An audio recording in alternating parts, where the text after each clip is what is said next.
Donc je vais créer un nouveau rectangle.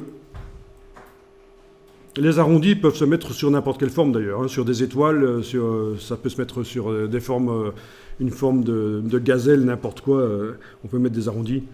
Mais évidemment, si la forme a déjà plein d'arrondis, ça ne se verra pas trop si vous mettez des arrondis dessus, hein, c'est logique. Hein. Mais enfin voilà, il ne faut pas croire que c'est juste pour les rectangles, les arrondis, hein, ça peut se mettre sur autre chose. Alors comme vous le faisiez remarquer, il y a un petit gizmo qui est une manière encore plus récente dans Illustrator de gérer les arrondis. Donc ce qu'on a fait précédemment, l'effet spécial arrondi, c'était déjà une évolution par rapport à l'outil rectangle arrondi, mais ici c'est encore mieux, puisque vous allez pouvoir gérer ça par glisser. Voilà, vous prenez les petites rondelles, là, les gizmos, et vous allez pouvoir modifier les arrondis.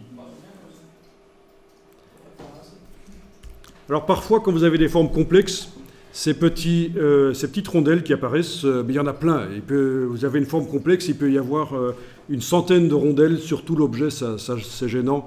Donc il y a possibilité de les masquer. Donc dans le menu affichage,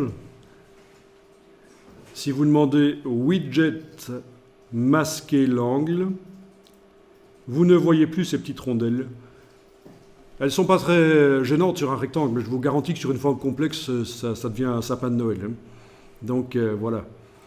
On va quand même les faire réapparaître là. Hein. Menu affichage, widget afficher l'angle.